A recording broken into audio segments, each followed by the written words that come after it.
નમસ્કાર મિત્રો, અમારા નવા વિડીયોમાં આપ સૌનું હાર્દિક સ્વાગત છે। મારી પત્નીને ઉચકવાના એ 30 દિવસ। એ દિવસે રાત્રે હું ઘરે આવ્યો અને મારી પત્ની જ્યારે મારું જમવાનું પીરસી રહી હતી ત્યારે મેં એનો હાથ પકડ્યો અને કહ્યું, મારે તને કશુંક કહેવું છે। એ શાંતિથી નીચે બેઠી અને જમવા લાગી।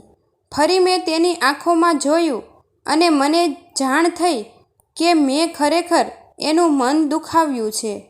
મને ખબર ન પડી કે હું વાતની શરૂઆત કઈ રીતે કરું, છતાં હું જે વિચારતો હતો એ તો મારે એને કહેવું જ હતું। મેં સ્વસ્થ થઈને શાંતિથી મારી વાત શરૂ કરી અને કહ્યું કે મારે છૂટાછેડા જોઈએ છે। મારી ધારણા મુજબ જ આ વાક્ય સાંભળતા એના મોં પર સંતાપ ન દેખાયો, બલકે એણે નમ્રતાપૂર્વક મને પૂછ્યું, શા માટે? મેં એના પ્રશ્નો વળતો જવાબ ન આપ્યો। આ વાતથી તે ખૂબ ગુસ્સે થઈ। લાકડાની તવેથો એ મારી તરફ ફેંકીને આક્રોશમાં બોલી, તું તો માણસ જ નથી। તે રાત્રે મને બંનેએ એકબીજા જોડે વાત ન કરી।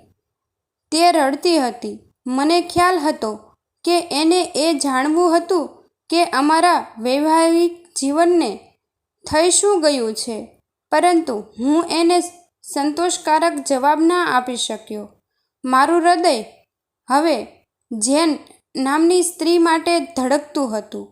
હું મારી પત્નીને પ્રેમ નહોતો કરતો, મને તો એના માટે માત્ર દયા ઉપજતી હતી। છેવટે પરાધીન અત્યંત લાગણી સાથે મેં છૂટાછેડાના દસ્તાવેજો તૈયાર કર્યા અને એમાં નોંધ કરી કે મારી પત્ની અમારું મકાન, અમારી ગાડી અને અમારી કંપનીમાં 30% ભાગ પોતાની માલિકીનો કરી શકશે। મારી પત્નીએ તે દસ્તાવેજો પર એક નજર ફેરવી અને પછી ફાડીને એના ટુકડા કરી દીધા।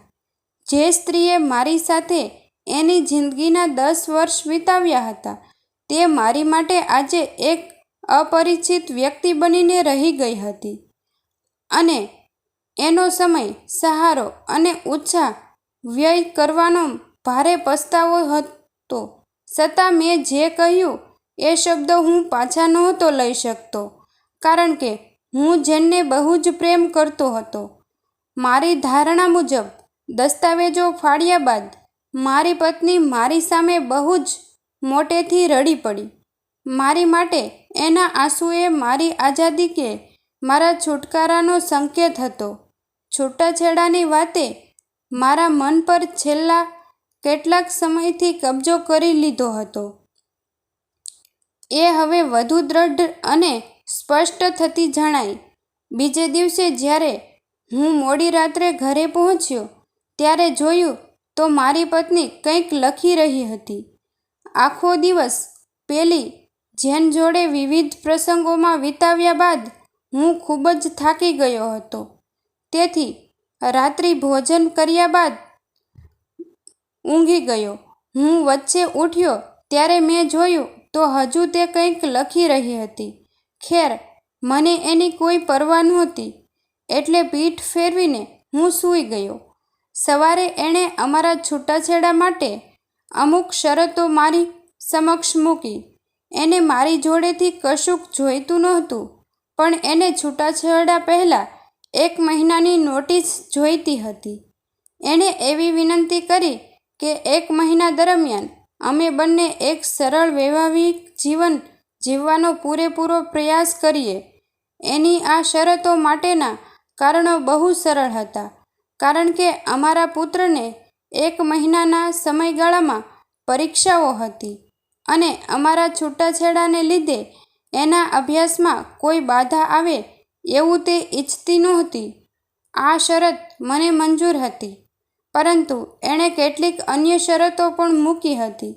એ ઈચ્છતી હતી કે હું એ સમય યાદ કરું જ્યારે મેં અમારા લગ્નના દિવસે તેને ઉંચકી હતી। એને અમારા શયનખંડમાં તેને લઈ ગયો હતો।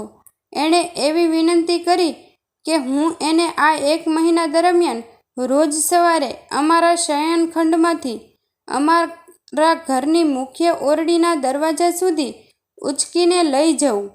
શરત વાંચીને મને એમ થયું કે આ હવે ગાંડી બની ગઈ લાગે છે. પણ અમારા સાથે રહેવાના માત્ર છેલ્લા દિવસોને સહન કરી શકાય એવા બનાવવા ખાતર મેં તેની આ વિચિત્ર માંગ પણ સ્વીકારી લીધી. ખાનગીમાં મેં જેનને પત્નીના છૂટાછેડાની શરતો વિશે વાત કરી ત્યારે તે આ વાહિયાત વાતો સાંભળીને હસી પડી. તેણે ધિક્કારપૂર્વક કહ્યું, તારી પત્ની ભલે ગમે તે તર્ક અપનાવે, પરંતુ એણે આ છૂટાછેડાનો સામનો તો કરવો જ પડશે. મેં જ્યારથી અમારા છૂટાછેડા વિશે મારી પત્નીને સ્પષ્ટ વાત કરી ત્યારથી અમારા બંને વચ્ચે કોઈ જ શારીરિક સંબંધ નહોતો. તેથી શરત પ્રમાણે પ્રથમ દિવસે જ્યારે મેં એને ઉચકી ત્યારે અમને બંનેને બહુ આતરડું લાગ્યું.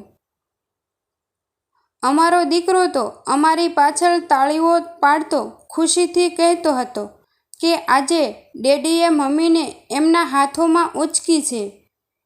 એના આ શબ્દોથી મને વેદના થઈ. શયનખંડમાંથી મુખ્ય ખંડમાં અને તે પછી દરવાજા સુધી એમ 10 મીટર કરતાં પણ થોડું વધુ અંતર મેં એને મારા હાથમાં લઈને કાપ્યું. એણે એની આંખો બંધ કરી અને મને એકદમ નમ્રતાપૂર્વક કહ્યું, આપણા પુત્રને આપણા છૂટાછેડા વિશે વાત ન કરતા. થોડા દુઃખ સાથે મેં હકારમાં માથું ધુણાવ્યું. મેં એને દરવાજાની બહાર હાથમાંથી નીચે ઉતારી. તે કામ પર જવા બસની રાહ જોઈને ઊભી રહી અને હું કારમાં મારી ઓફિસે જવા રવાના થયો. એ પછી બીજા દિવસે તો અમે બહુ સહજતાથી વર્તી શક્યા. તેણે મારી છાતી પર ટેકો લીધો અને એના વસ્ત્રોમાંથી આવતી સુવાસનો અનુભવ થયો. મને એ સમજાયું કે આ સ્ત્રીને મેં છેલ્લા ઘણા સમયથી ધ્યાનથી જોઈ પણ નથી. મને એ પણ સમજાયું કે તે હવે યુવાન નથી રહી.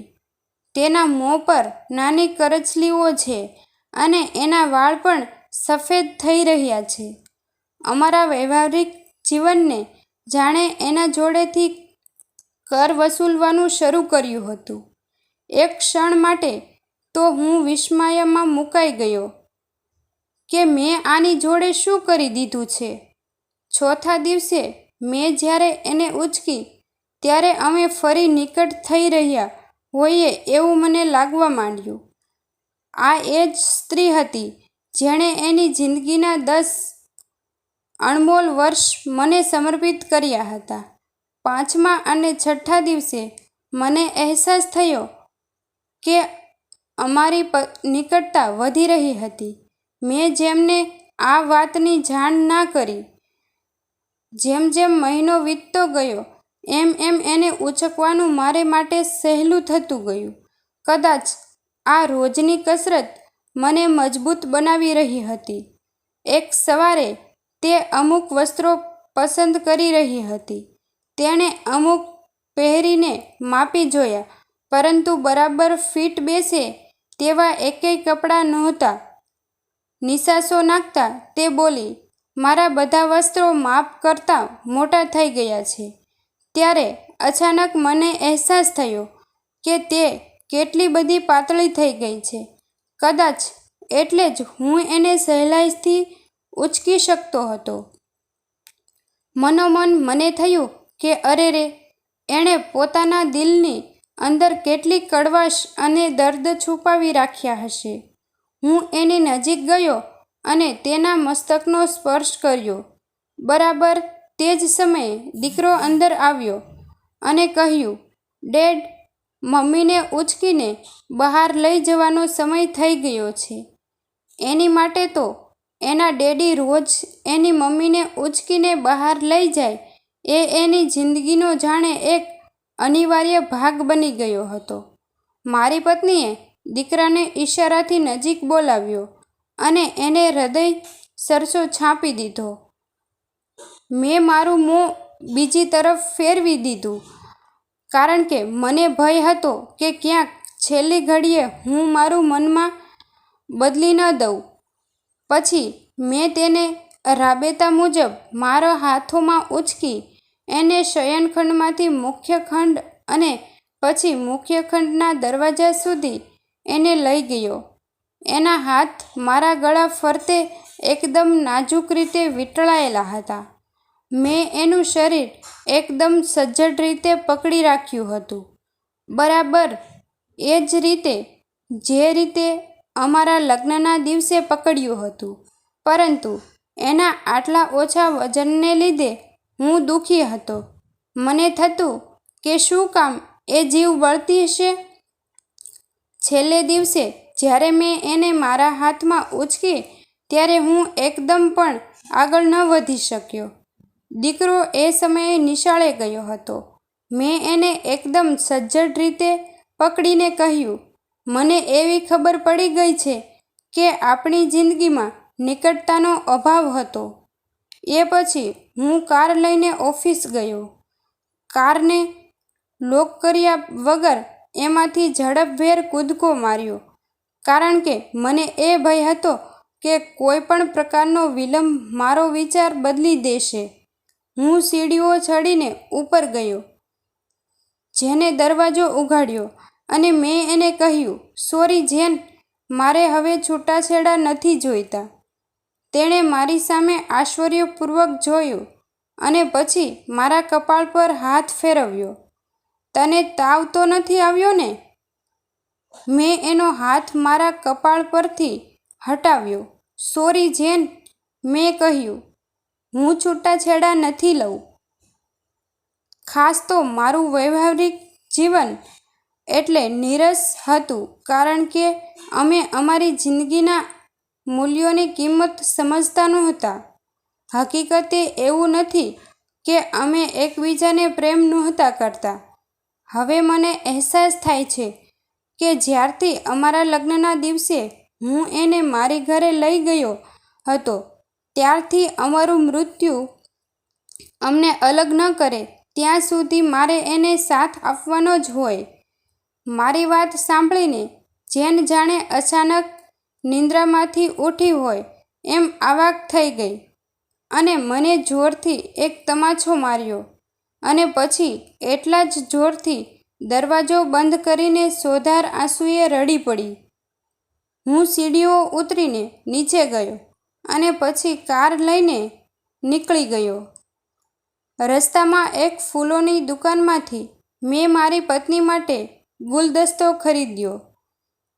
દુકાનદારે મને કાર્ડમાં કંઈક લખવા વિશે પૂછ્યું. મેં સ્મિત કર્યું અને લખ્યું, મોત આપણને અલગ ન કરી દે ત્યાર સુધી હું દરરોજ સવારે તને ઉંચકીશ. તે સાંજે હું ઘરે આવ્યો.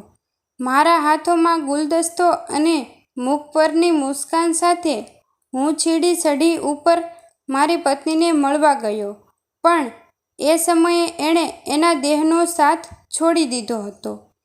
એ પછી મને ખબર પડી કે મારી પત્ની છેલ્લા અમુક મહિનાઓથી કેન્સરથી પીડાતી હતી. તેનું વજન ઘટતું જતું હતું, પરંતુ હું તો જેન સાથે એટલો વ્યસ્ત હતો કે મેં આની કોઈ નોંધ જ ન લીધી.